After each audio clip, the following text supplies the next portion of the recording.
the situation on land was getting complicated. But we did our job. Ships and naval aviation almost every night mined enemy fairways in the Finnish Skerries, in the Arbenski Strait, and in the eastern part of the Gulf of Riga. These daring actions were successful, stealthy, and without losses. It cost us a lot of trouble to ensure the conduct of our convoys along the routes Tallinn-Kronstadt and Tallinn-Munzerd. We were alarmed by cases of blowing up ships, even when they were following strictly in the keel behind the minesweepers. "What's the matter? Why our minesweepers do not destroy mines?" indignantly asked the fleet commander at the flagship mineral captain 3rd rank AK, Tulinov. He shrugged his shoulders. "We do everything, but for some reason it does not work." Urgently called the best specialists from Leningrad. Captain 1st rank Ivan Alexeyevich Kiriyev, a great expert in minesweeping, who had sailed on minesweepers back in the First World War, came with them. Having familiarized themselves with all the cases of blowing up the ships following the trawls, the mine gods at once confidently declared Hitlerites use special mines electromagnetic and acoustic. We need special trawls. But let me ask the commander, where can we get such? It turned out that the Maritime Scientific and Technical Committee has long developed domestic electromagnetic and acoustic trawls. They have already been tested and received the highest marks. Now both trawls are being improved, Kiriyev calmly explained. This reference amazed us all. We, it turns out, have good trawls, but we want to make them even better, and meanwhile ships are being blown up and sunk, people are dying. The fleet commander contacted Moscow. A few days later, a wooden trawler with an electromagnetic trawl came to Tallinn. We let it into the very mines. It worked perfectly. The latest magnetic mines exploded far beyond its stern. Soon a second ship came in. There were no more electromagnetic minesweepers yet. If only we'd gotten such wooden boats before the war, they would have saved dozens of ships and hundreds of human lives. We in the headquarters understood perfectly well that the enemy will try to widely use the Arbenski Strait for their maritime transportation. That's why we mined the strait, sent here submarine patrols, kept destroyers in Munzunda, torpedo boats at Mintu Pier, and a squadron of bomber aviation at Kagul airfield on the island of Ezel. The shore-based 180mm battery on the Svorbe Peninsula was also aimed at the strait. Planes of the 73rd Air Regiment were conducting a continuous reconnaissance of the area. I was not once present at the telephone conversations between the fleet commander and the commandant of the island area AB Eliseev. Alexei Borisovich asked Komflot, "How are things in Urban?" The general invariably replied, "Everything is in order. The reconnaissance flew. The enemy has not detected. Observers of our battery are also both watching the strait. Once again check the readiness of torpedo boats and aviation. Do not miss the convoy." A few minutes later, a similar conversation took place on the phone with the new commander of the fleet aviation, General M.I. "Samokin," he usually replied. "Do not miss. We will strike." And suddenly on July 12th, the commander of our heavy battery on the peninsula Svorbe, Captain Stiebel, reported that he was shelled by 3 Nazi destroyers. The Nazis fired badly. There were many underflights. Of course, artillery medium-caliber destroyers no damage to the turret battery could not bring. It's like mosquito bites to an elephant. But the very fact alarmed us. Where did our intelligence look? How could this happen? It turns out that on July 11th and 12th, operational air reconnaissance at sea was not conducted, as the entire 73rd Air Regiment was carrying out combat missions on the land front. Not without reason, says the proverb, where there is thin, there is torn. We called General Eliseev. He did not add anything new. He was in a complacent mood. It's no big deal. Destroyers appeared, shot and disappeared from sight. In the afternoon from Kagul airfield, we sent a fighter plane to reconnoitre the strait. We had no other planes that day. Every 10 minutes I call the duty officer on communications and ask if there are no reports from the scout. No, nothing has been heard so far. We look at the map of the Gulf of Riga, as if it could tell us something. Just before dinner, the duty communications officer came running. There's a big convoy in Urban. Together with the commander read the report. At 15 hours and 35 minutes, the fighter found 42 ships guarded by 8 destroyers, 3 patrol ships and a large number of torpedo and patrol boats. What a rich booty itself climbs into our hands. Pilots report that the duty unit of bombers flew out to bombard. The Svorby Peninsula Battery is firing. It's all wrong. It is necessary to gather all the forces in a fist and strike a decisive blow to the enemy convoy. But the torpedo boats on the island of Isle were not ready to go. 5 destroyers in Moonsunda, after a trip to the Urban Strait, take fuel directly from the tanker and will be able to go to sea only at midnight. The commander of the detachment of light forces, Rear Admiral V.P. Drozd, who was in Tallinn, nervous. He urges the fleet commander to allow immediately go to sea with 2 destroyers, Sterigoshi and Angry. At Kayasa, he will meet the rest of his ships and lead them in an attack on the convoy. Komflot gives the go-ahead. Drozd communicates by radio with all his ships and orders them at 3 hours 30 minutes to be at the rendezvous point. Both destroyers at full steam go to sea. Yes, something to think about. The enemy is detected at 15.35. We at headquarters learned about it 2 hours later, and destroyers from Moonsunda will leave only at 4 a.m., in other words, 10 hours after the discovery of the convoy. That's what it means not to have a systematic reconnaissance, secured fleet anchorage, well-organized supply, and communications today did not work well. Fleet commander orders to immediately strike the convoy with all possible forces from the air. 24 bombers took off from the airfield. At 20:00 received a report from the submarine S-102 at Cape Kolkasrags, detected a large convoy. Enemy ships go under the very shore in shallow places. Watching the operator, Captain Lieutenant Ovechkin, putting the convoy's location on the map, Pilipovsky, head of the operations department, said with annoyance, "Cape Kolkasrags is the end of the strait." And I immediately understood Grigory Yefimovich's thought the enemy had already passed the strait. He had only 60 miles to go to Riga, 6-7 hours.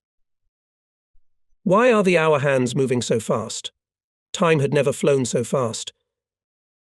Komflot calls the commander of the Air Force every now and then.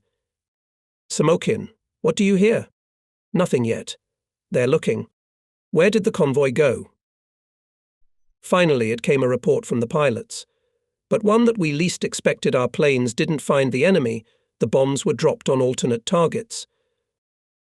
There's no time to oohing and aahing. The commander orders the pilots to immediately find the convoy and organize a second strike. Now it will involve not only aviation, but also destroyers and torpedo boats. Flew instructions to the Sea Rear Admiral Drozd, General Elisiv on Isle, and General Samokin at his CP. At the second hour of the night, another fighter plane flew out for reconnaissance. The commander and all of us do not leave the map, waiting for news from Elisiv. Why is the scout silent? After all, every minute is precious. Finally appears the duty officer on communications.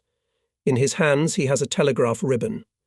Komflot takes it and loudly reads the report of General Elisiv detected a convoy at Cape Mesrags. 4 gunboats went out to attack. How many miles from this cape to Riga? Asks the commander of the duty operator. 30.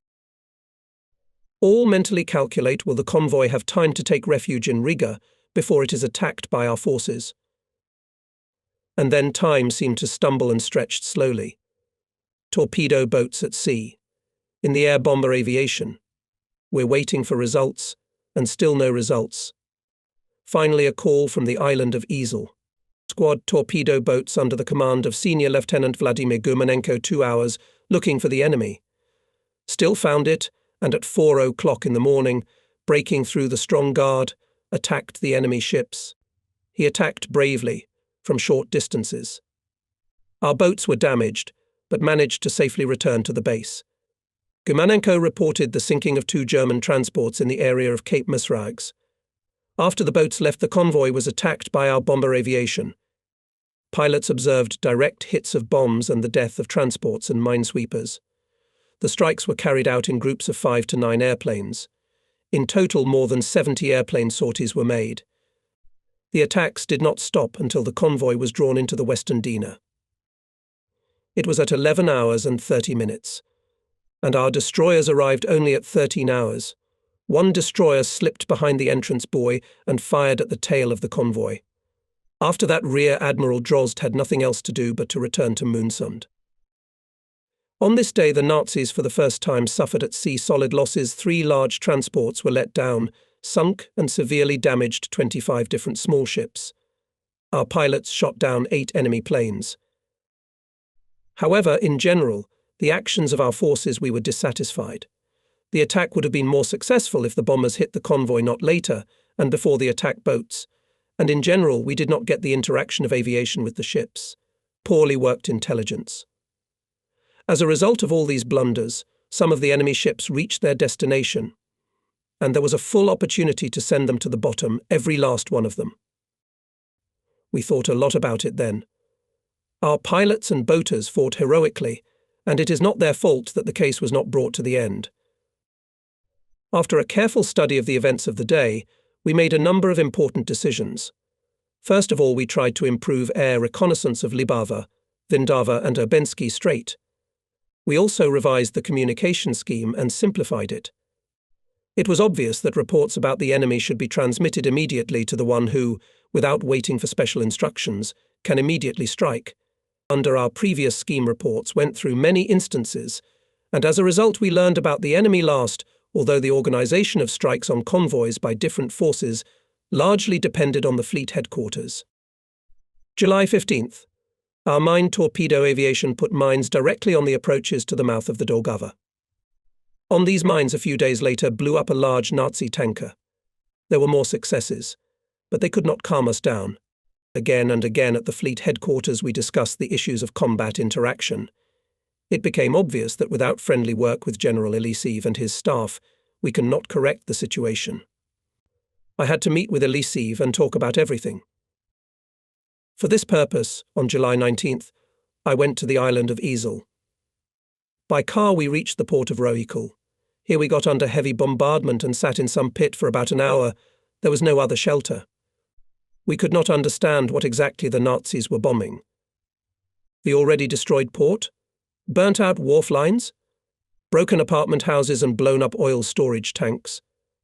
There was charred, twisted iron sticking out everywhere, the smell of burning in the air, not a soul around. And the bombs continued to fall and plough the black, greasy from fuel oil ground. Apparently the plan of Hitler's command today was to bomb Rohikul, and the plan was blindly carried out. As the airplanes left, the noise of the engines died down. A patrol boat cautiously approached the burned pier. With no less caution, and we sneaked to it, jumping from one burnt log to another. As soon as we stepped on the deck, the boat rushed and flew into the strait. Lieutenant Yuri Fyodorovich Azaev managed the ship perfectly. We are carried along the quiet surface of the strait with 20 knots speed. We're approaching the Kuivastu wharf. We are moored dashingly. I sincerely admire the skillful, precise work of sailors. As a former destroyer's XO, I'm quite satisfied with it. Thank you, bosun. You have a good mooring crew. I say goodbye to the tall petty officer of the first article. I also say goodbye to the commander, thanking him for the excellent mooring. He smiles broadly. On the shore I am met by the Chief of Staff, Lieutenant Colonel A.I. Okitinsky, firmly bunched, taut. We get in the car. I ask to drive slowly, carefully inspecting the terrain. On both sides of the highway is boiling work sailors. Red Army and local residents build pillboxes, bunkers, digging ditches, install hollows. Closer to the coastline erected anti-landing obstacles and urgently completed the battery. General Elisiv's staff correctly aimed its efforts. Soon it is in these bays Hitlerites will try to land their paratroops and with shame will get away.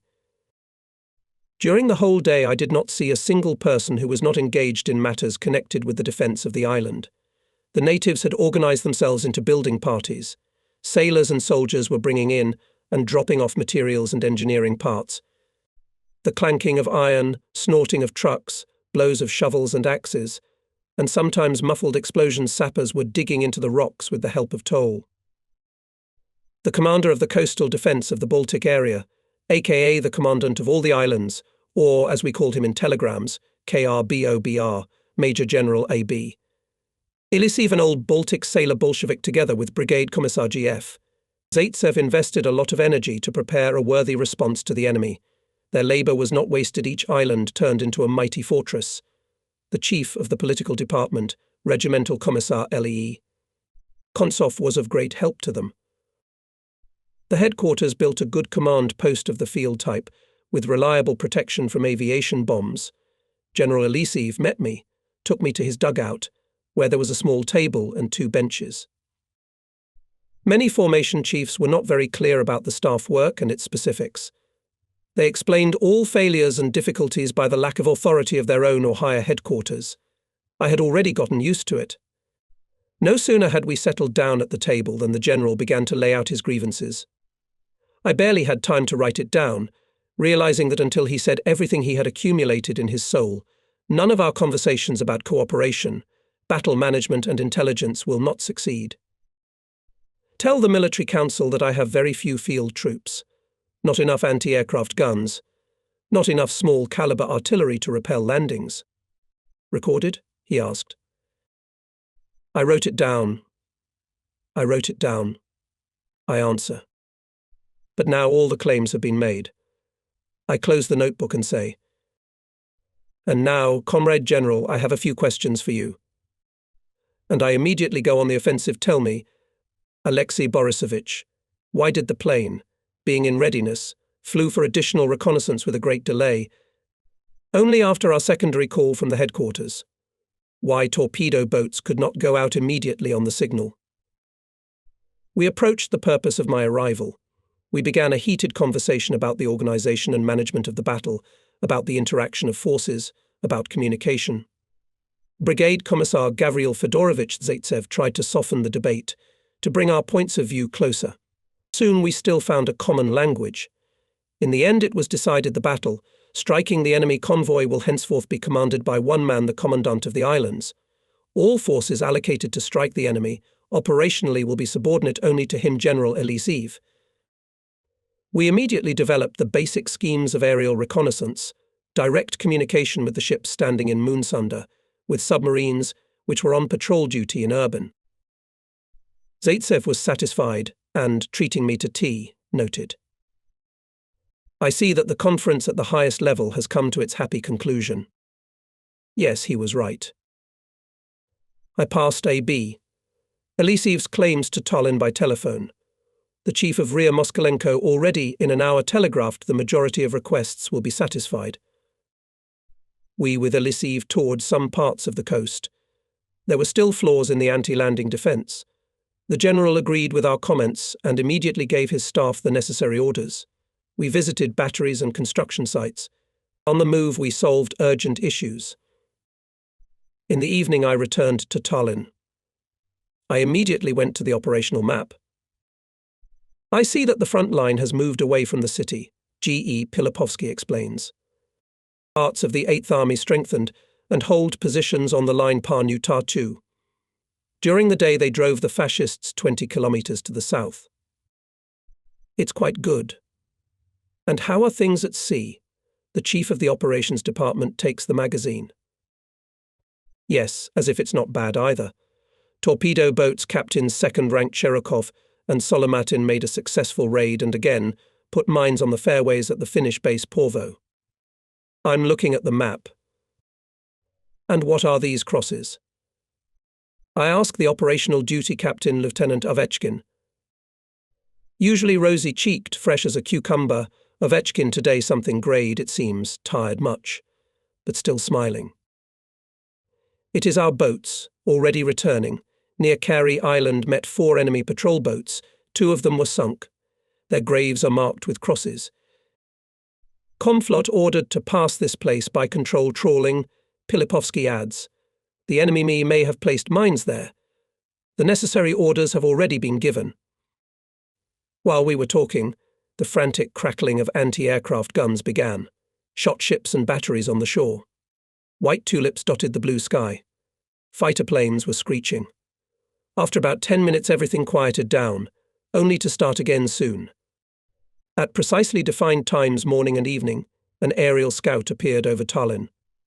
Just that evening it was shot down by either pilots or anti-aircraft gunners. But it's not important. What is important is that it was shot down. The pilot, who parachuted down, was captured and brought to our headquarters. The sailors from the guards had to work hard to bring the Hitlerite. In one piece on the way there were a lot of people who wanted to treat him to a slap. Here at the interrogation he behaved pathetically and cowardly. He could not tell us anything useful.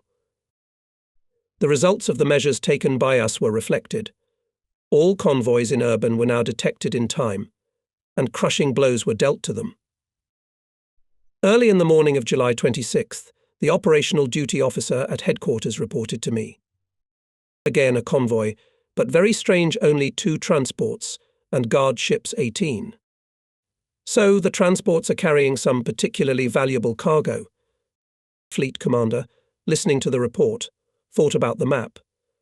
The case was complicated by the fact that at this time in the Urbensky Strait, a group of our ships put mine barriers.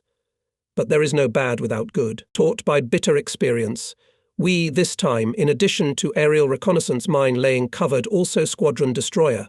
It could also be used to hit the enemy. Aerial reconnaissance sent a timely report. The convoy was detected in the sea on the approach to the Urbensky Strait. Comflot decided to send bombers and torpedo boats under cover of fighters to strike. Urgent dispatches flew to the destroyer at sea, to the aviation headquarters, and to the headquarters on the island of Ezel. At our control center calculations were made. It was clarified who, when and where to go. The destroyer was sent to Cape Kolka to intercept the convoy and to continuously monitor it. The same task was assigned to air reconnaissance. It was the continuous tracking of the detected enemy was not enough for us before, and we lost sight of him. Now this did not happen. At 13 hours and 23 minutes, the detachment of torpedo boats Captain Lieutenant S.A. Osipov under cover of fighters left Mintu Wharf on the peninsula Svorby. And since the convoy was under our observation all the time, an hour later the boats easily found it in the area of Ovizi Michelbeck, 2 transports under the protection of 2 destroyers, 8 patrol ships and 8 torpedo boats. Nearby were our mine barriers, so the convoy clung to the shore. Our bombers also quickly found the enemy and struck even before the torpedo boats approached. One Nazi vessel caught fire. It turned out to be a tanker. It burst into flames with a huge fire. Enemy ships broke the formation, slowed down, and it was just what our gunboats needed. The fascists, fighting off the airplanes, saw the boats when they were already very close. They hastily transferred their fire to them. Osipov, using the smoke of the burning tanker, and then his smoke screens, was able to bring the boats to the distance of the torpedo salvo. And at 14 hours and 48 minutes the gunboats rushed into the attack, and the second enemy vessel went down. Great damage was sustained by 2 destroyers and a patrol ship. In addition, our fighters shot down 2 German planes. Now we could say the enemy convoy suffered a complete defeat. That's what means a clear interaction of aviation and ships. Skillful tactical interaction showed the Baltic and August 1st. Air reconnaissance that day timely detected a detachment of 5 fascist ships. Aviation quickly pointed our torpedo boats at the enemy. Captain Lieutenant S.A. Osipov and Senior Lieutenant V.P. Gumanenko attacked the enemy from 9 to 11 cable meters. 2 minesweepers were sunk, and 1 destroyer was badly damaged and barely made it to Riga on a tow. The Battle of August 21st was equally successful. Having timely noticed the enemy convoy, the air scout clearly reported about its place, composition, course and speed. Having received this information, our destroyers Artem and Surovi under the command of Captain 2nd Rank SD. Solukin immediately dropped anchor. In the area of Cape Mazrags they caught up with the convoy, and despite the firing of enemy coastal batteries and raids of junkers, from 50 cable meters they opened fire and set fire to 2 patrol ships. A large self-propelled barge, moving as part of the convoy itself, was thrown onto the coastal rocks. A few days later it was smashed by a storm. During the departure of our ships on them were dropped more than 100 bombs.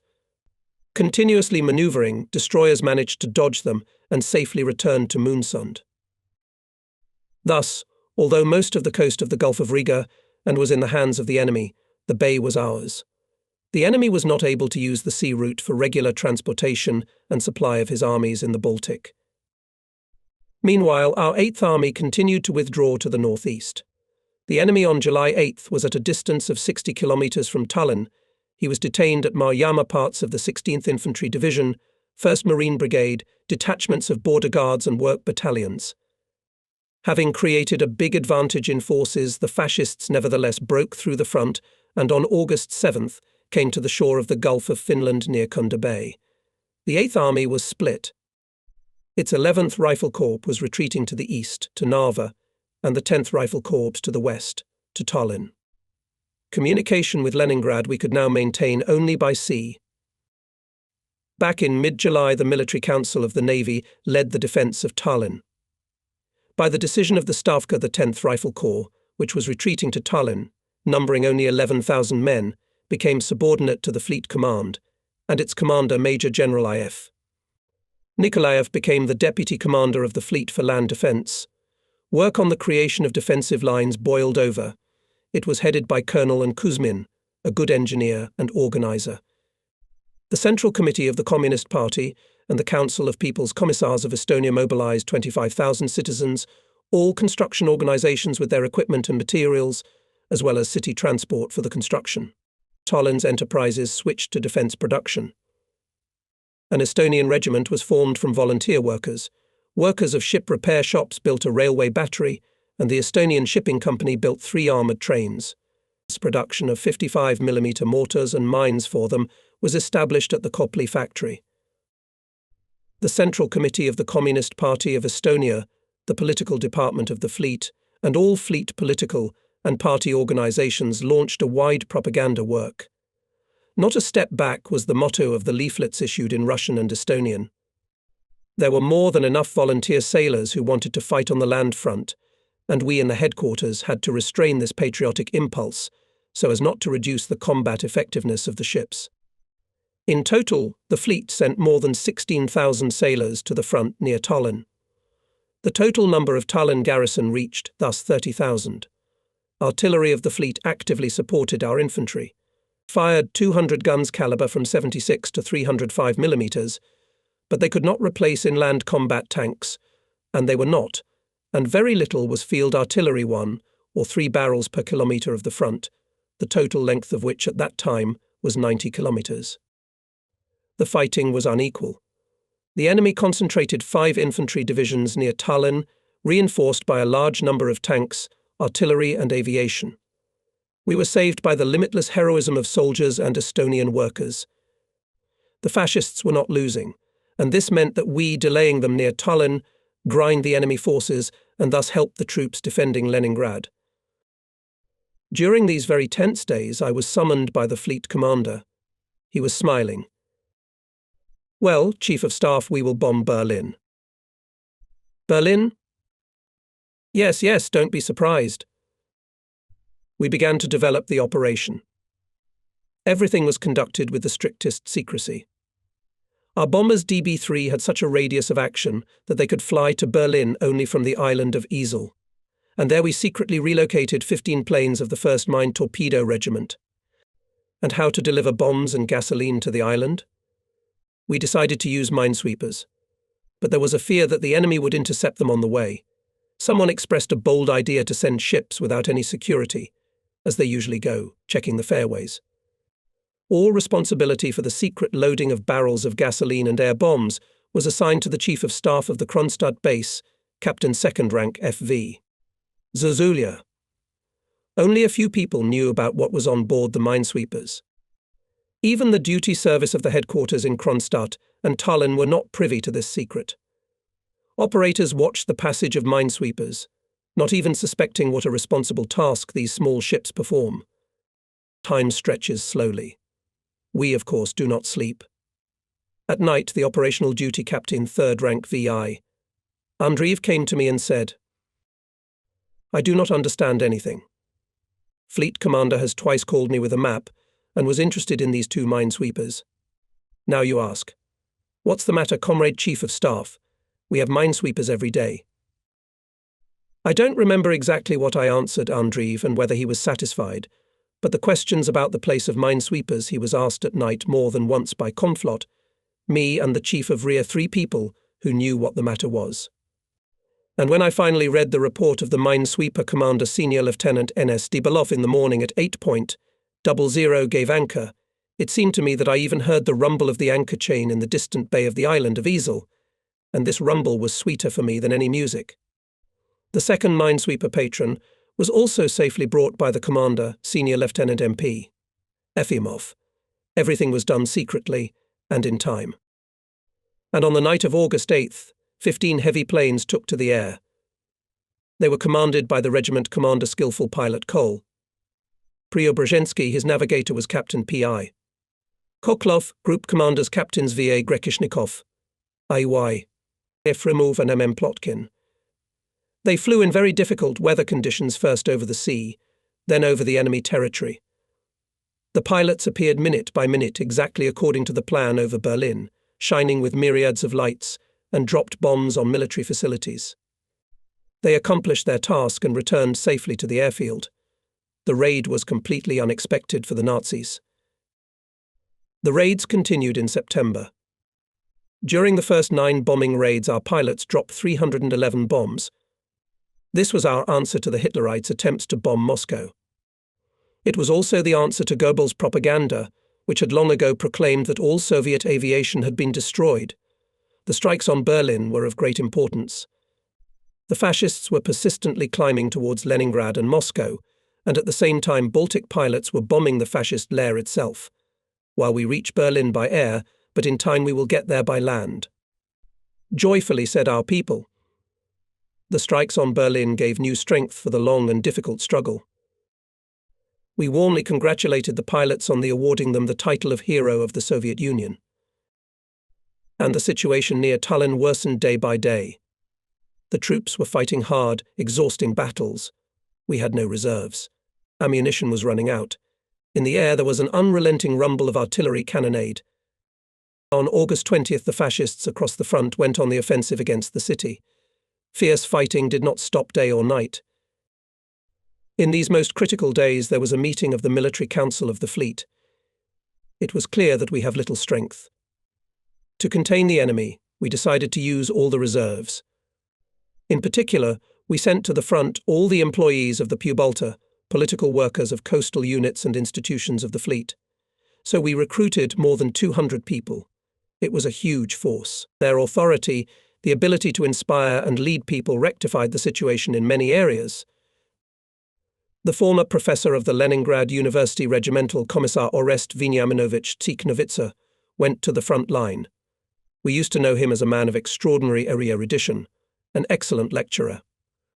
And this intellectual and scientist found himself in the place where the enemy was making 15 to 20 attacks a day. In the battle, the commissar of the battalion was killed. Tsiknovitsa took his place. He led the soldiers in a counterattack, and the enemy fell back, and so on and so forth. The battalion held the line until it received the order to withdraw. Regimental commissars N.A., Gribenshikov and S.A. Krasnikov replaced the out-of-service regimental commanders. The same bravely acted near Tallinn instructors of the political department Battalion Commissar Ioselev and senior political officer Ilya Igolkin, writer Anatoly Tarasenkov, military correspondent of Pravda Nikolai Mikhailovsky. They were with the soldiers of the cover groups in Kadriorg Park when the main forces of the garrison were already being loaded onto ships, and they did what communists should do. They were there, where the fiery party word was needed most of all. August 26th, 6 o'clock in the morning. During the night repulsed strong attacks on the city. The enemy is infiltrating in small groups into the suburbs. All airfields are occupied by the enemy. Our aviation flew to the east. The fleet and the city are under bombs and shells. The beautiful Pirita is burning. Other suburbs are burning. Our BFCP in Mine Harbour is under fire all the time, is my last entry in the Tallinn diary. Stavka gave the order to break through the fleet to Kronstadt and evacuate the Tallinn garrison. It was not so easy for 2 days to arrange on various berths of the port large transports, to load on them more than 23,000 people and about 66,000 tons of different valuable property, to plan the order of movement of almost 200 different ships. All this was done under heavy artillery fire. The enemy was already shelling the port. It was necessary to provide a lot of things, and above all that the enemy did not break into the city and the port on the shoulders of the retreating parts. This did not happen. The landing of troops was organised under the cover of heavy fire of ships and coastal batteries. Early in the morning of August 28th, the fleet left Tallinn. A lot has been written about the breakthrough of the fleet, about the heroism of our sailors and commanders. I told about it in detail in my book Seafront. There is no sense to repeat all this. I will remind the reader only the most important circumstances of transition. The Gulf of Finland is comparatively not wide. Besides, it abounds with big and small islands, reefs, stone banks, shoals. Therefore, the general course of the ship's movement, say from Tallinn to Kronstadt, was always predetermined by the geography itself, which cannot be argued with. The fleet had to pass 321 kilometres, and most of the way under the continuous influence of enemy aviation and artillery, as both coasts were in the hands of the enemy. There were his airfields, and on the capes stood batteries. About 125 kilometres of the way lay through a minefield consisting of more than 4,000 mines. To force it required at least 100 minesweepers, and there were 25 of them. And since all our aviation due to the lack of airfields flew to the east, the armada of ships went without air cover. With bitterness we left Tallinn. During its defence the fleet fired 549 rounds at the enemy, releasing more than 13,000 shells. Thousands of sailors defended our old fleet Revel Tallinn with their chests on the land front. And now we have to leave this dear city. Goebbels' propaganda hastened to announce on the same day that the entire Soviet Baltic fleet had been destroyed in Tallinn. But our ships persistently went forward. As the first deputy conflot, I followed on the leader Minsk with the second echelon of the fleet headquarters. The sun had just set, and the sky seemed to have gone away from us, covered with a dark veil. It was no longer dangerous. Having flown enough for a day, fascist pilots returned to their airfields. Now the mines were waiting for us, and all the attention of signallers and lookouts was focused on the surface of the sea. Any object on the water, a barrel, a box seemed to be a mine, and the ships manoeuvred, trying not to hit it. And there were a lot of objects floating by a broken dinghy, broken furniture. Here floated a life preserver with the inscription "Control Room Crab." Ahead on the course of a bright flash, and then a large copper-coloured flame. It goes out fast. Clearly someone's been blown up. It's not the first time. 20 torpedo boats on the left. They're coming at us, loudly reported the signalman. 5 fascist boats were flying along the darkening water surface in a ledge formation, with their broad blunt bows high up. Far off to the sides white storms seemed to be the wings of large birds soaring low over the sea. The commanders raised their binoculars to their eyes. There was silence on the bridge. Everyone waited for the command. I remembered the peaceful days when, during the exercises, standing sometimes on the bridge of the target ship, looking into the evening twilight and worried, what if our boats do not find the target? Or even worse, they will find it, but torpedoes will miss. And how we all rejoiced when the foamy trace of a torpedo passed under the keel of the ship. All over the upper deck rumbled, "Well done." Boatmen, it was like that not so long ago. And now the gunboats are bringing doom. The commander of the leader, having lowered his binoculars, turns to me. "Comrade Chief of Staff, permission to open fire. Shooting from a great distance means to reduce the chances of success. Misses will inevitably make the gunners nervous. No, we must wait and shoot for sure. I'm ordering you. Let's get closer." Senior Artilleryman S.A. Volkov gives settings on the guns. Everything is ready. Silence on the bridge, silence at the guns. We listen to the rangefinder's reports, 90, 85, 80 cable meters. The distance is rapidly decreasing. 65 cable meters. Almost, shouts the rangefinder.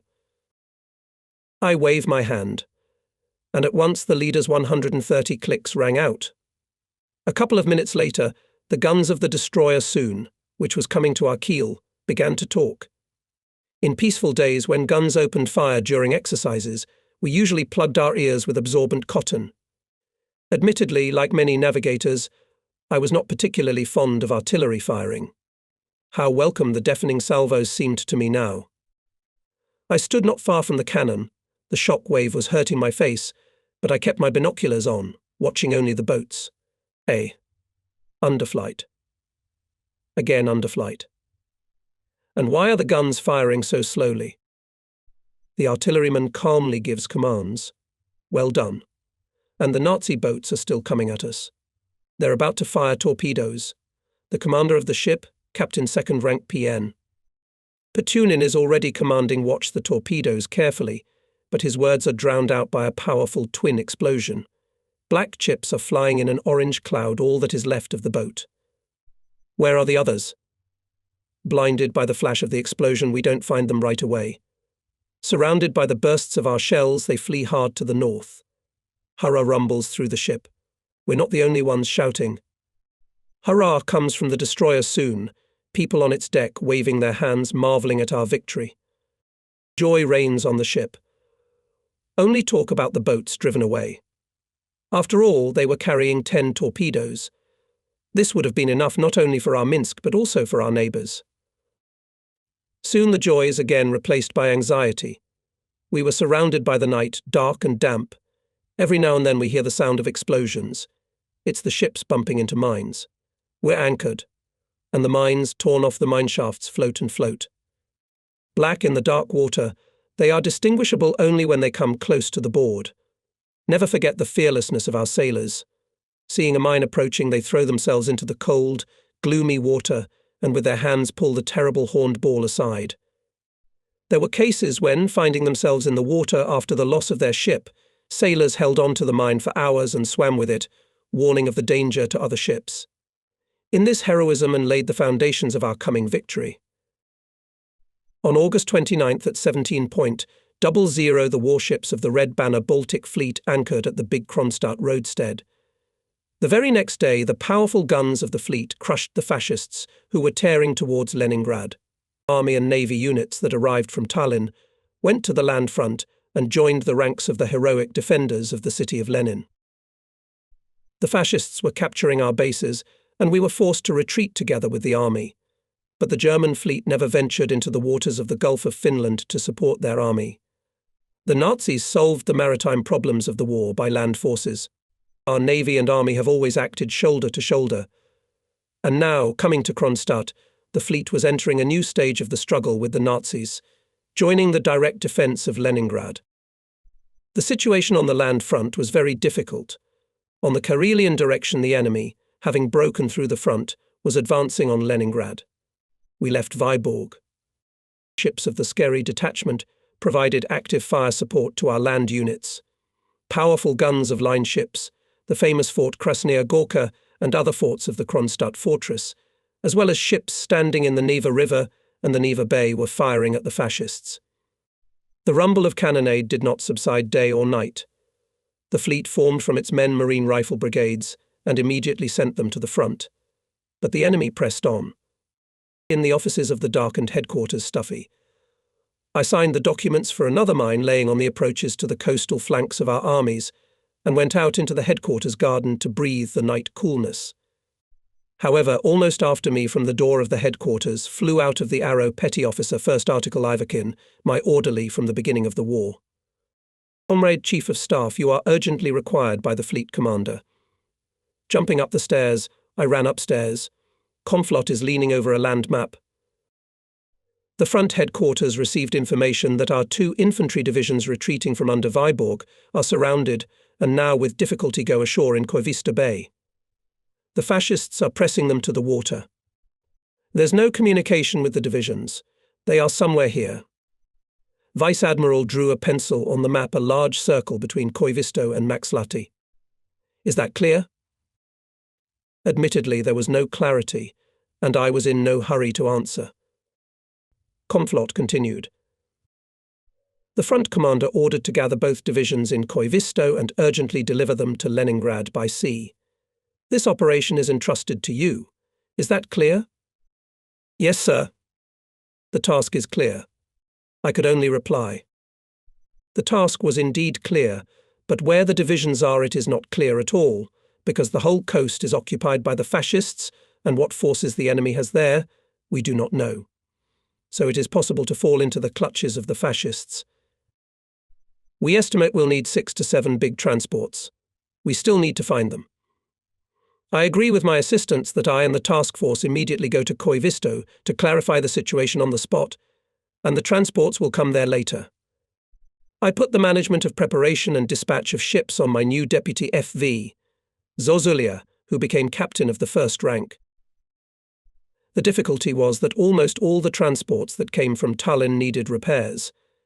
In the headquarters, called the head of the technical department of the rear of the fleet engineer captain second rank NN, Kudinov, and the head of the Kronstadt naval plant engineer captain first rank BM, Volosatov. I asked them, "Can you send transports to Koivisto in 24 hours? Apparently they wanted to say the terms are unacceptable, but having understood the task, they sighed and said that they would do their best. And indeed, afterwards we learned that the transports were hastily repaired and released to the sea in time. On September 1st, early in the morning, we set out on a hunter boat. There was a lazy but still large ripples in the bay. Visibility was excellent, the sky with small clouds. The forecast didn't promise deteriorating weather. So it is necessary to take care of air cover. I contacted Kronstadt, agreed with aviators to keep fighters ready. The boat developed 18 knot speed. Every now and then its nose was bumping into the wave, and the forward-looking sailor was splashed with water from head to toe. To watch for mines, the commander appointed the most eye and fastest sailors, placing them on the sides and on the bow. As the chief of the marching staff with me went Captain second rank Nikolai Georgievich Bogdanov, former commander of the destroyer. He does not occupy knowledge and experience, and it suited me very well. I remember there was an alarming shout of a forward-looking sailor. "There's a mine on the course." Bogdanov raised his big mine, bearing binoculars to his eyes. The boat, strongly tilted, was already turning away. Nikolai Georgievich grumbled angrily. "Stand down. It's a barrel." And so it was more than once. But I invariably encouraged the lookouts. "Well done, guys. You should see everything at sea. It is better to go around 100 barrels than to miss one mine." One of the sailors answered cheerfully, "Comrade Rear Admiral, we saw more mines than kegs during the passage from Tallinn." My marching staff also included Colonel M.A. Zernov, the Chief of Fleet Communications, a small stature, overweight, as I have already said, always imperturbable man, which helped well in his hectic work. A knowledgeable specialist, he enjoyed well-deserved authority in the fleet. Not reacting to any reports about mines, the colonel immediately sat down in the radio room, checking the material part and documentation of radio communication. "Everything is in order," he reported to me. He got out of the cramped enclosure with difficulty. "The guys here are knowledgeable. They are in their 5th year of service. They were to be demobilized in the fall." Zernov loved his signalers and spoke of them as if they were his own sons. He was a good educator. It is not by chance that after the war M.A. Zernov became the head of the Naval Communications School and left a good memory of himself there. Another officer of my marching staff was Captain second rank Ivan Nikolaevich Gontsov, the head of the Military Communications Department of the fleet. All masters of the merchant and fishing fleet were subordinate to him in military matters. And first of all the Baltic State Shipping Company with its large fleet. "Well, Ivan Nikolaevich, will your ships arrive on time?" I asked him. He immediately became animated. He began to explain why such and such steamship does not cause him any doubts, and such can fail, and the crew cannot be blamed. After all, they're after a hard Tallinn crossing.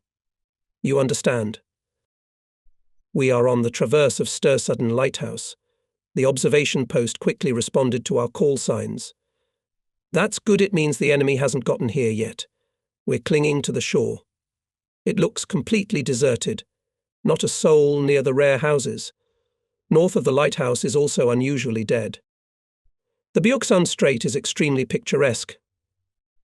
The shore is flanked by tall pine trees, and yellow sandy beaches stretch by the water. The village of Koivisto is set on the shore of a horseshoe-shaped green bay. Small and clean buildings were drowned in greenery, and a Kirke with a thin Gothic spire towered above them. It was visible from the sea for tens of miles, and always served us as a good landmark. Koivisto Bay is dear to me from my childhood memories. I sailed here a lot on different sailing boats. In summer, a whole flotilla of yachts would gather in this bay. From here, from Koivisto, all sport sailing trips on Finnish skerries up to the Gulf of Bothnia started. But I also remembered other things, the harsh time of the Civil War and the intervention. In the Björkesund Strait, as the reader already knows, the British squadron was based at that time and supported the White General Udnik, who was attacking Petrograd. From here, English torpedo boats raided Kronstadt. However, the interventionists soon had to leave in disgrace. Well, the time will come, and the fascists will be chased away from here, I thought, looking at such familiar and favourite shores.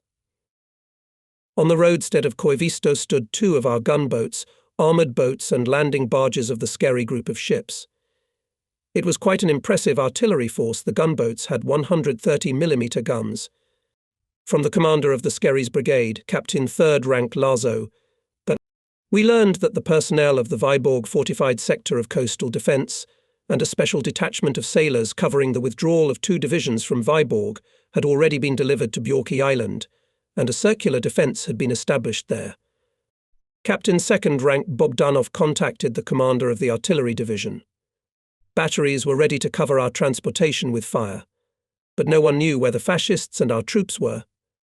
From Kronstadt reported that the patrol ships found nothing suspicious in the sea and that 2 transports have already left the port of Leningrad. Gontsov became animated. So, they will come at night. We moored at the pier. The shore was empty. Probably the soldiers are hiding in the woods. We sent sailors there. Soon several army commanders appeared on the pier. They didn't know where their headquarters were. They looked gloomy, exhausted. Their voices were hoarse. I asked, "Do you have many wounded? Where are they?" They answered almost in unison, "A lot. All the huts are full, and they are still lying in the woods." I informed them of the purpose of my arrival and ordered them to urgently look for someone from the divisional command. Every minute is precious. It began to get dark. Behind the woods the glow of fires was blazing. Shooting was heard. Arrived the commander of the 115th Division, General V.F. Konkov, with the remnants of the headquarters and political department. The commander, a Red Army officer, short in stature, dense, kept cheerfully, overcoming fatigue. He was taught, gave orders short and clear. We quickly drew up a plan of action. First of all, we need to organize a cover for the withdrawal, for which to allocate the most capable units. Accompanying the division commander officers rushed to fulfill the order. "But I have no guns or tanks," said the commander. "Nothing. We have guns on the ships. We will support." We agreed to load the wounded first, then the rest of the soldiers. The commander says that he and his staff will be the last to leave the pier together with us. We agreed on a lot of things, but some things we did not take into account. In an hour the pier was filled not only with wounded, but also with healthy soldiers. Someone fell into the water in the crowd. Captain 2nd Rank Bogdanov arranged the sailors and with the help of army commanders quickly set up the commandant's service. In the darkness came the first transport. It moored at the pier. In the droning silence, shooting behind the forest seemed very close, unnerving. The soldiers of the commandant's service were not easy to maintain order on the pier. Loading began. Announced that after the wounded, the turn will reach everyone, but only those who kept their personal weapons will be allowed on the ship. In the darkness we heard warm words, shouts. "And where to get it, the weapon?" "And where you left it, you can take it there," the sailors at the gangway answered nonchalantly. "You'll make it to the steamer in time. We'll wait for you." The commander of the division quickly formed companies. Many soldiers were separated from their units. There were few commanders, some were wounded, others died in the fighting. Often the company was led by a junior commander and led it to the landing. Loading was fast and organized.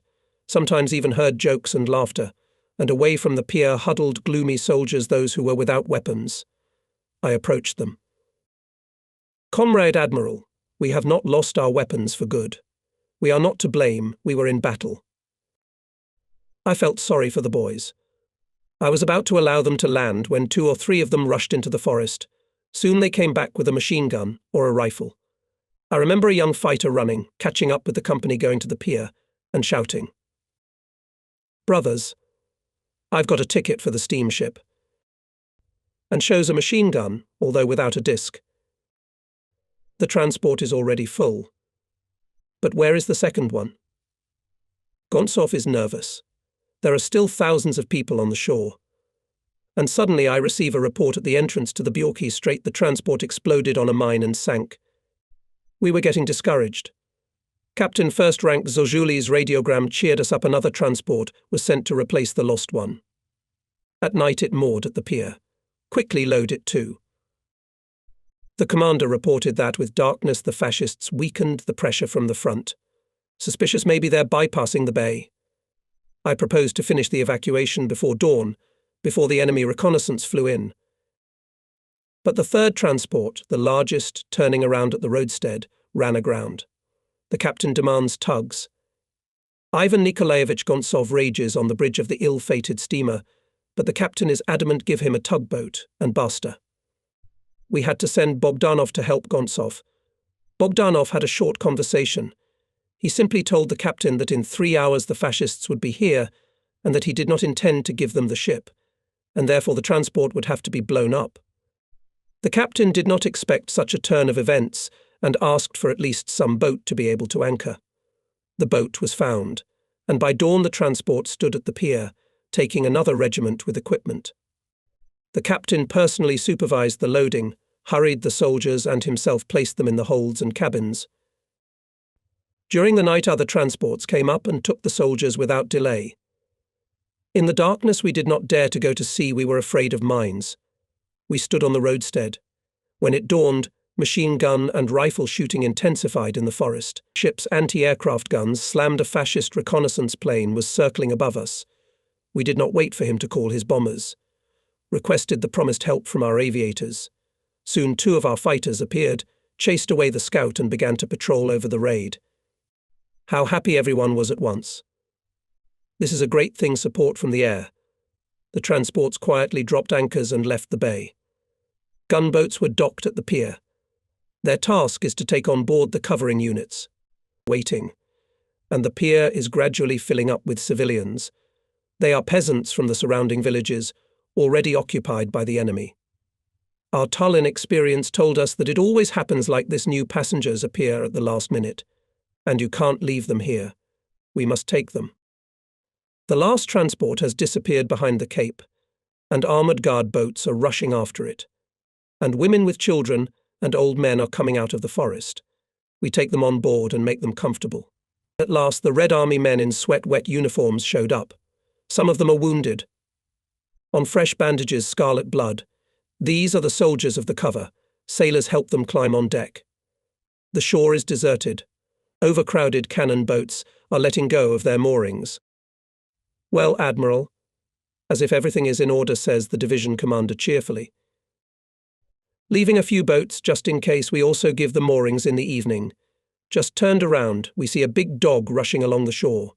He ran to the end of the pier and howled desperately. A young snub-nosed sailor signalman excitedly reported to the boat commander. "Comrade Senior Lieutenant, there's a dog on the pier asking to be taken aboard." Voices were heard on the deck. "We must take it.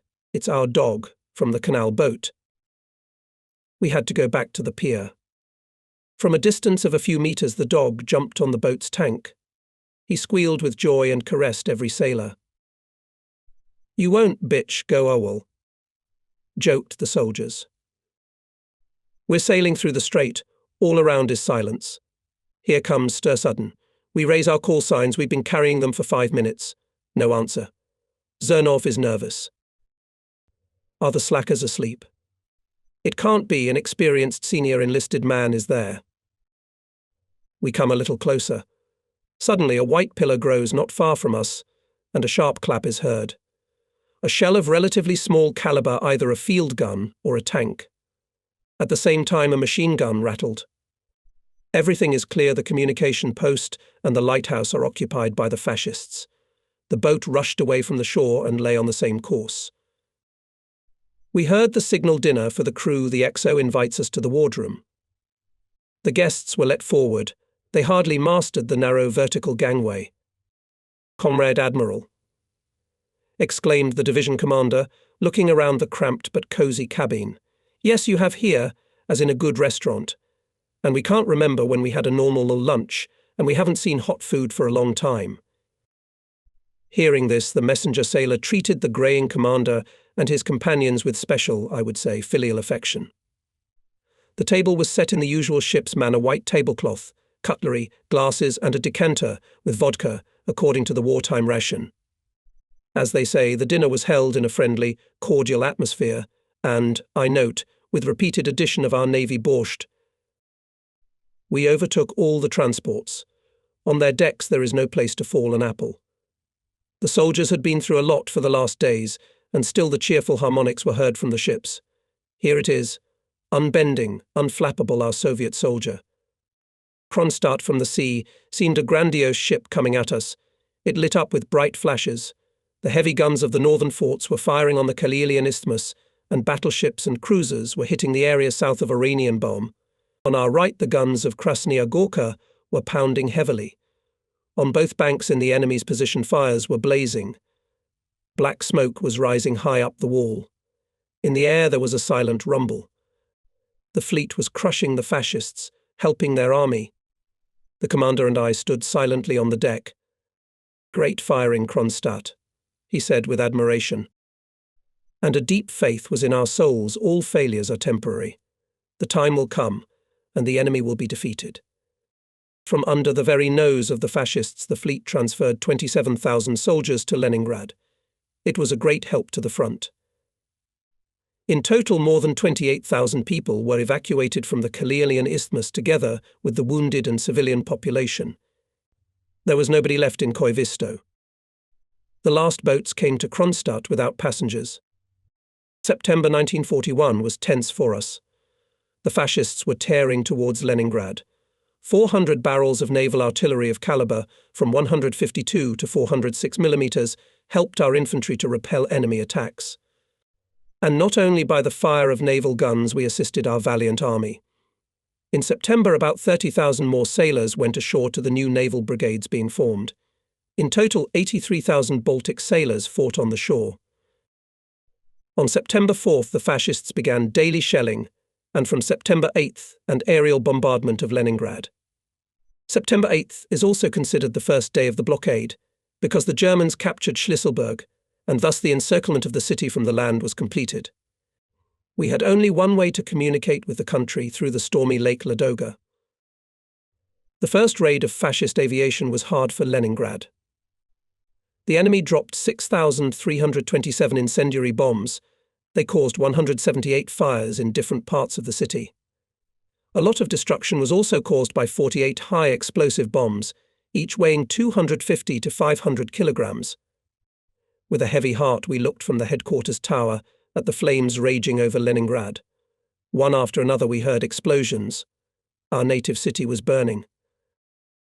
The fascists went on the offensive along the whole front, from the north, from the south, from the east, where they tried to cross the Neva River at the section Porogi-Shamatevka.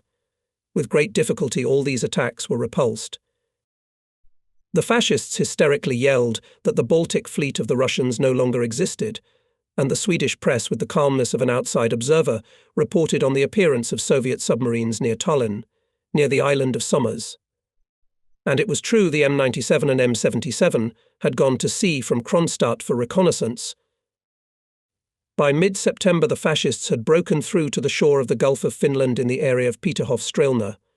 Now the entire sea canal, the only way to maintain communication between Kronstadt and Leningrad, was viewed and shot at by the enemy.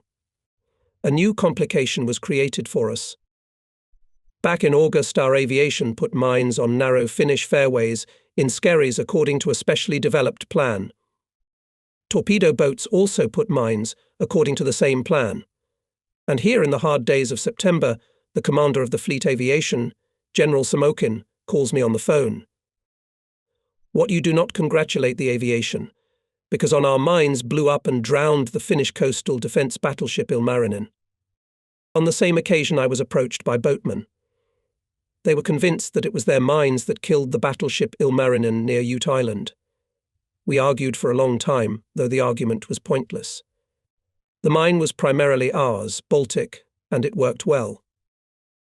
The chief of the political department of the fleet, Divisional Commissar VA, Lebedev, in the past a teacher, a highly educated political officer, an intellectual in the highest sense of the word, often came to our headquarters and always reported something new and encouraging. He told us how our sailors were fighting, how persistently our heroic pilots were attacking the fascists. Sometimes you listen to him and involuntarily come to the thought, that's it, tomorrow fascists will be kaput. Alas, kaput did not come soon enough, but Nachpibolt's optimism helped us in difficult days, and I liked to listen to him. On September 15th, the fascists were in 10 kilometers from the city. Hot fights did not subside neither on the ground nor in the air. From the explosions of bombs and shells rocked the ground, but Leningrad and Kronstadt stoically held on. Starting from September 16th, the fascists began to bombard the ships in harbours and on raids. Apparently they were badly hindered by the fleet destroyed by them more than once. On September 19th, the fascists began to bomb Kronstadt. The first raid did not cause us any significant damage, but the subsequent raids, which involved up to 250 airplanes, brought a lot of trouble to the city and the fleet. Soon the Nazis began to bombard Kronstadt from heavy guns installed on the southern shore behind Oranienbaum. The fleet headquarters and the military council had to move outside the city to the barracks of coastal defence units in the western part of Kronstadt. We did it in time, because the next day the building of the fleet headquarters was riddled with shrapnel. The window panes together with the frames flew out on the sidewalk. The boat M97 returned from the sea. Captain Lieutenant A.I. Malnikov scouted the area in detail and at the same time sank a fascist transport on the Tallinn roadstead. On the basis of analysing the reconnaissance data produced by our little ones, it was decided to prepare for action on the enemy's sea communications 15 submarines. This caused great enthusiasm among submariners. They were eager to fight. They wanted to strike the enemy again and again. At party meetings, communists consulted on how to better and more reliably prepare for the campaign material part. The Chief of Staff of the Submarine Brigade L.A., Kernikov, said, "Well, at last, we are standing in the harbour and waiting for the Nazis to hit us with a shell or a bomb. In the sea and safer, and will be good for the cause." Lev Andreevich was right. Submarines in harbours or even on Kronstadt raids were really vulnerable. The headquarters had outlined in the first place the exit of 5 submarines. Among them was the submarine Sheich 320 Captain Lieutenant I.M. Vishnevsky. She sank a transport in the southern Baltic. It was not easy to achieve this victory, because the convoy was on a shallow place. We learned about it even before Vishnevsky's return, from the press of neutral countries, which, mocking the imaginary domination of the Germans in the Baltic, assured readers that the southern Baltic swarmed with Soviet submarines. I can't help but recall our first Baltic Red Banner submarine Sheich 323. It received a high award on January 17, 1942. The boat was commanded by an experienced submariner, a participant of the war with the White Finns, Lieutenant Captain F.N. Avantsov. Leaving October 10th from Kronstadt, Sheich 323 repeatedly forced minefields. In the Baltic, Avantsov persistently searched for the enemy, and found. October 16th in the evening he sank a Nazi tanker. The second half of October in the Baltic was stormy. The wind sometimes reached 10 points, breeding fall heavy waves, and so the boat's vertical rudder failed. This meant that the ship became unmanageable. It was necessary to take advantage of the darkness and urgently fix the damage. Working more than an hour in icy water, the Communist Chief Petty Officer MNN, Vinyukov and Komsomol member Red Fleet KV. Podgora coped with the task and fixed the vertical rudder. The combat campaign continued. The submariners sent 2 more large enemy ships to the bottom. Till the Ice Age, our submarines were sinking fascist ships. At the end of September, Hitler's troops storming Leningrad were stopped. They began to entrench, to pass to defence. Remaining in the rear, heroically held under the blows of the enemy, our naval base Hanko, under the command of Lieutenant General S.I. Kabanov and his faithful battle companions Divisional Commissar A.L. Ruskin, Chief of Staff Captain 2nd Rank PG. Maximov, Chief of Staff Captain 2. G. Maximov, Chief of Political Department Regimental Commissar PI. Vlasov, as well as many illustrious commanders of units Major General I.N. Dmitriev, Captain B.M. Granin, Captain 2nd Rank MD. Polygaev. Kankovtsi kept the enemy in extreme tension, managing not only to withstand, but also to occupy 19 surrounding islands. Fascists repeatedly tried to storm the base, but all their attempts were in vain. Hanko turned into an impregnable fortress. Worse were our affairs in Moonsund. Having started the attack on the islands from the mainland in the first days of September, the fascists landed on the island of Muhu on October 13th. It was not possible to help our units on Easel and Dago in those days, and we had to leave these islands. On September 27th, the fascists bombed Kronstadt for the last time. Having failed to achieve their goal, having decided, probably, that the game was not worth the candle, they left it alone. The fleet and the fortress stood firm, and their fire continued to crush the enemy hordes, tearing towards Leningrad. Former Fleet Commander Admiral V.F. Tributes and a member of the Military Council of the KBF Vice Admiral N.K. Smirnov, in their memoirs, which have seen the light of day in recent years, speak of the fleet headquarters as a well-built, friendly team. This is probably true, but such an organization does not come by itself. It was achieved by the tireless work of staff commanders, with the active participation of the party organization and the Commissioner of Fleet Headquarters Leonid Vasilievich Serebranikov.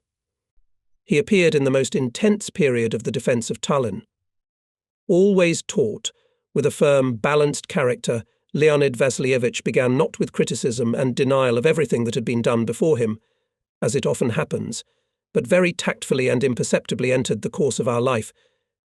And in a few days it seemed to me and the staff workers that we together with the Commissar served a long time ago. He had a keen interest in our work. He read all operational documents and telegrams. Sometimes Leonid Vasilievich would look at a paper we had prepared and say to me, "Listen, please read this place. Something here is not all right."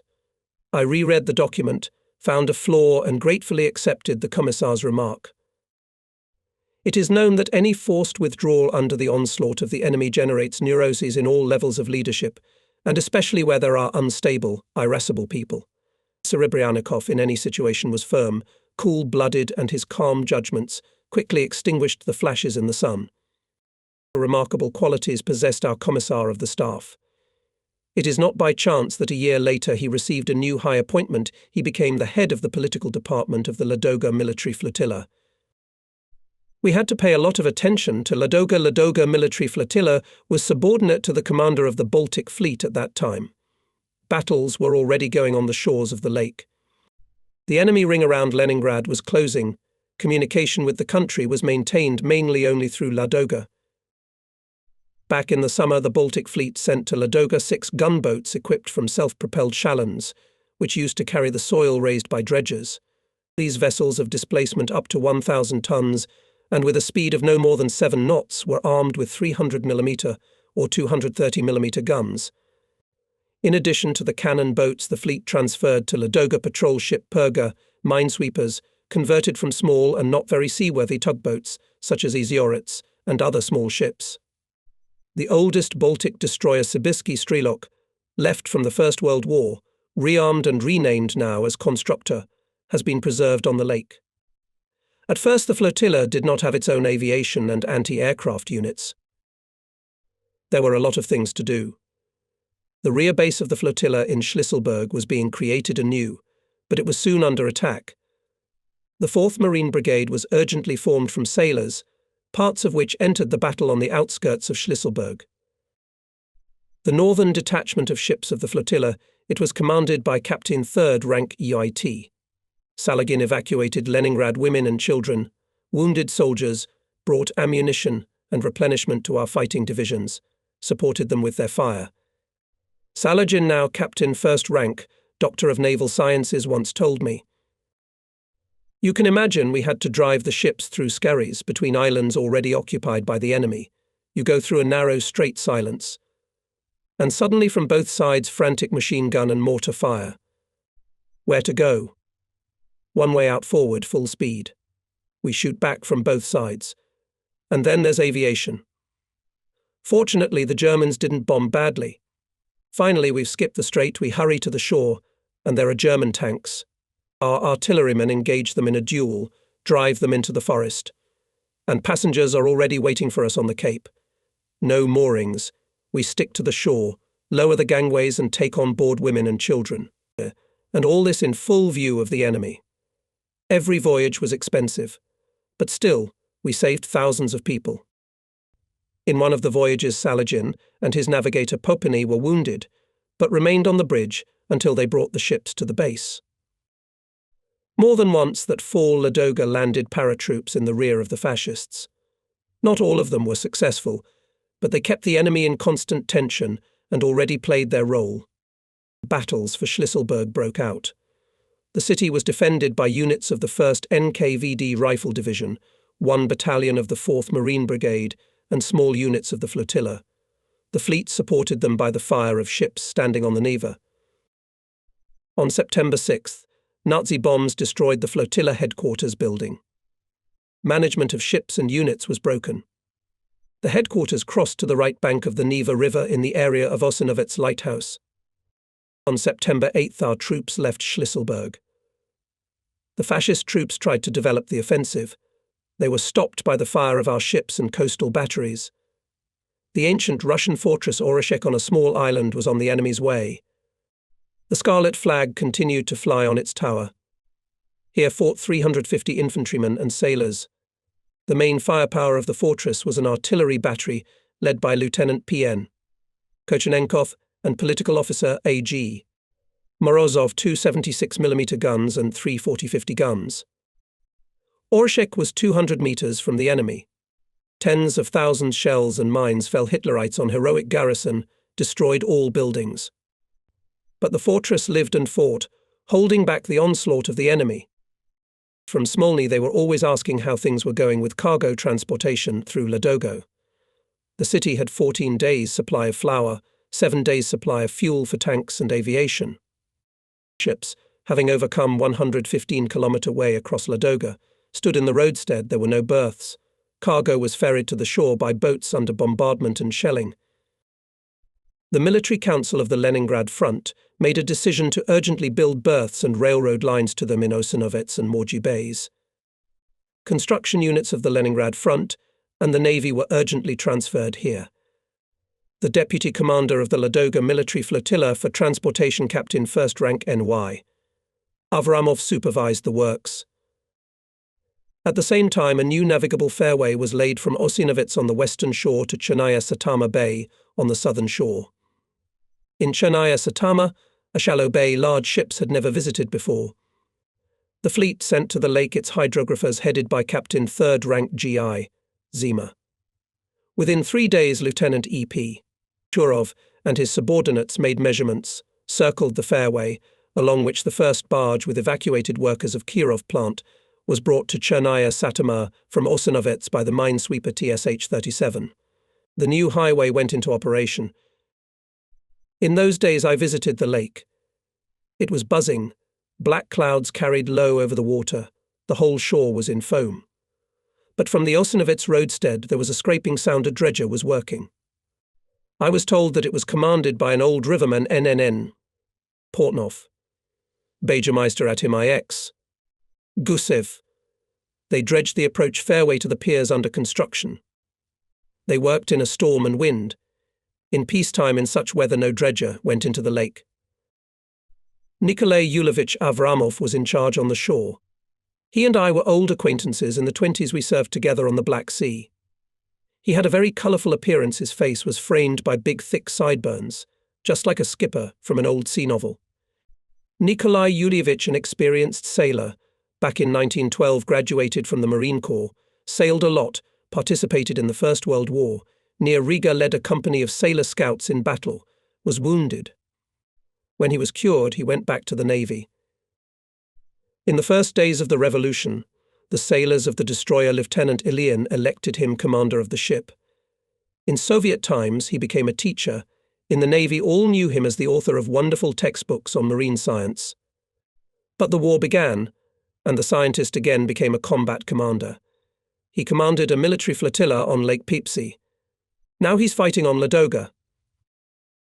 I'm asking how things are going. Avramov waved his hand in annoyance. Not work, but misery. He complained most of all not about the lack of labour, not about enemy bombing, but about the weather. The Ladoga is raging. Look, he pointed to the shore. Sappers and sailors were building a pier. The waves sometimes covered them from head to toe, knocked them down, threw them on the rocks. People got up, collected scattered planks and logs, and again axes clattered. 2 piers were built in Osinovets, and 1 small pier was built in the neighbouring Moria Bay. To them led fairways with a depth of 1.5 to 2.5 metres. Dredging work continued, and while deep-seated transport still had to unload at the roadstead. On September 12th, the first convoy with flour arrived. It was a major event. The convoy was commanded by Captain 3rd Rank K.N. Balakarev, accompanied by warships tugs Sea Lion and BOI-led barges. They delivered 800 tons of flour. A little, of course, but the very fact of the beginning of regular voyages across the lake pleased. In 3 days, 5 ships with flour stood on the roadstead of Osinovets. The berths were not ready yet, and it delayed unloading. Sailors and Red Army men worked day and night, reloading heavy sacks onto boats and from them to the shore. But the Ladoga did not stop. In the middle of September at night, during a storm, 2 barges with ammunition and weapons broke and sank. In Osinovets Bay, the tugs Voima and Kozelsk were thrown on the rocks by the storm.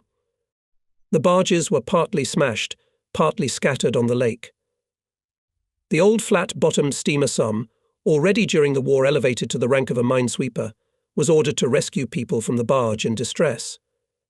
The commander of Sum's senior lieutenant F.L. Hodov found the barge when it was already sinking. With great difficulty it was possible to remove people from it, but at that time enemy airplanes struck.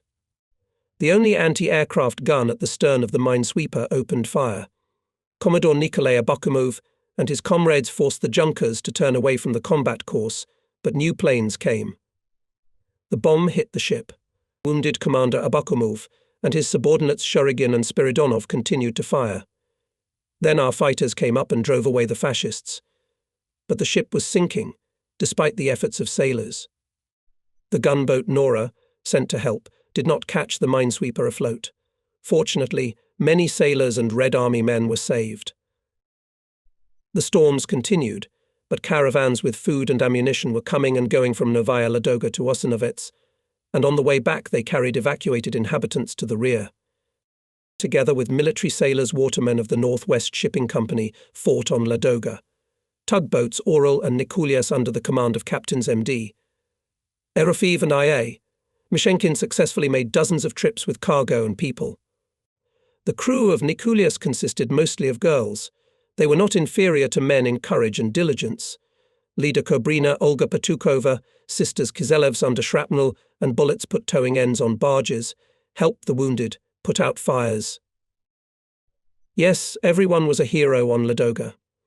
Pavel Alexandrovich Lepestov, 70-year-old skipper of the barge, known to all rivermen, was wounded at the crossing. His daughter Tatiana took the barge on the next voyage. She perfectly coped with the task. The flotilla headquarters was relocated to Novaya Ladoga, from where it was easier to organize management. The new commander of the flotilla, Captain 1st Rank Viktor Sergeyevich Cherukov, a man of great knowledge and high maritime culture, my old acquaintance, he commanded a brigade of torpedo boats on Hanko, and then the detachment of ships of the Neva River and supporting our front in the area of Schlisselburg. Together with the Chief of Staff, Captain 1st Rank SV, Kudryavtsev, Flotilla Commissar Brigade Commissar T, Kadushkin, head of the Political Department Regimental Commissar BT. Kalachov, new commander, hotly took up the cause. In late October, early November, the flotilla accomplished a very important task. It transported from the western coast to Novaya Ladoga the 44th and 191st Rifle Divisions and the 6th Marine Rifle Brigade replenishment for the 54th Army, which stopped further advance of Hitlerites on the Volkhov direction. It was already frosty. The Iceland-fast ice did not allow to approach the shore. Nevertheless, the flotilla transferred 334 soldiers, 123 guns, dozens of tanks across the lake. The ships sailed until the ice. Some of them could not reach their anchorage places and had to winter in the ice, several kilometers from Novaya Ladoga. I recall several other episodes connected with Ladoga. At the end of September, at the height of the fighting near Leningrad, Colonel M.A. Zernov, the Chief of Communications, came to me at the Fleet Control Room. He was concerned. 42 drums of expensive imported cable were lying in the commercial port, almost on the front line. Moscow fears how the cable would not fall into the hands of the Germans, and orders to sink it in the deepest place of the Neva. I was busy with other things, and did not pay much attention to Zernov's report. Not such things were lost then, but just a cable. "You can solve this issue yourself," I said. "Give the necessary orders." So the Chief of Communications of the Sea Defence of Leningrad and the Lake District, Engineer Captain of the 2nd Rank RB. Schwarzberg received the order to sink the cable. 2 days later he came to me and reported, "I consider it inexpedient to sink 300 tons of precious cable. What should we do with it?" I objected. "It will die under bombings and shells. Let it lie at the bottom of the river until better times. If it is decided to sink it, it should be done on the Ladoga, and with benefit after all, this cable will be enough from one shore to the other." I thought about it. We had suffered so much with communication. Now we talked to the big land only by radio, but it was difficult and unreliable. Laying an underwater cable would have solved the problem immediately and drastically. "Have you reported your proposal to anyone?" I had a conversation with Admiral Isakov, a member of the Military Council of the Front. I asked him for a big barge for cable transportation. He refused. "Let's go higher." Schwarzberg was persistent. He got his way. He got the barge. He was assisted by divers, hydrographers, cable specialists, fighters from the NKVD communication troops and liaison officers, employees of the People's Commissariat of Communications and specialists of the plant Sevkobel. Protopopov and Lebedev took part. By a special decision of the Military Council of the Front, the necessary watercrafts were allocated. Fortunately, on Ladoga we had a small ship Svyazist. It was also mobilized. Huge drums with cable were rolled at night onto a barge and delivered to Ozanovitz. Major P.A. Anisimov, a young scientist, a real enthusiast of his work, was in charge of this work. He was assisted by a freelance engineer, M.Y. Rosenblit. According to the plan developed by R.B. Schwarzberg, cable laying began in October. The area of works was covered by patrol ships and fighter aviation of the fleet. The front was 18 kilometers away. Fascists, seeing our ships, opened fire, sent airplanes. The liaison officers had to work under bombs and shells. And it should be noted that the ship, busy laying cable, completely deprived of freedom of maneuver. From the sailors and communicators required great endurance. As in spite of all difficulties and dangers, they continued their work. And they won. In a few days the cable was laid. Leningrad received reliable telegraph and telephone communication, which operated without fail all 900 blockade days. Many years later, the secretary of the CPSU Central Committee, M.A.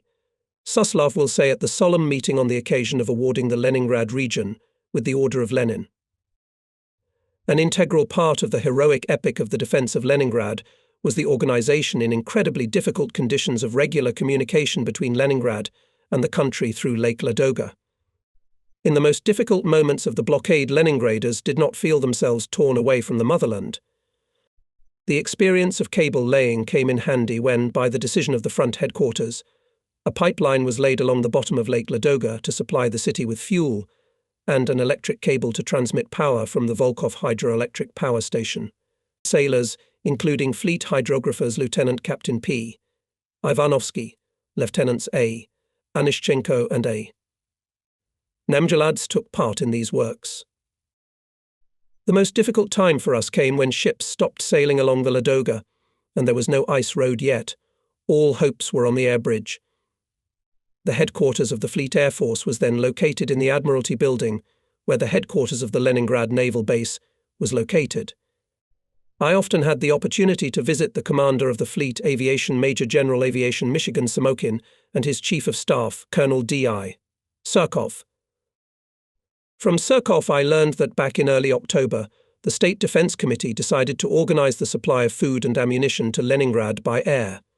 For this purpose, a special detachment of Aeroflot transport planes was formed, which included the most experienced pilots. The first airplanes safely delivered food to Leningrad, unloaded, quickly took evacuated citizens, and set a course for the Big Land. That's when they were attacked by fascist fighters. The airplanes of pilots K. Mikhailov and L. Ovsyannikov were shot down.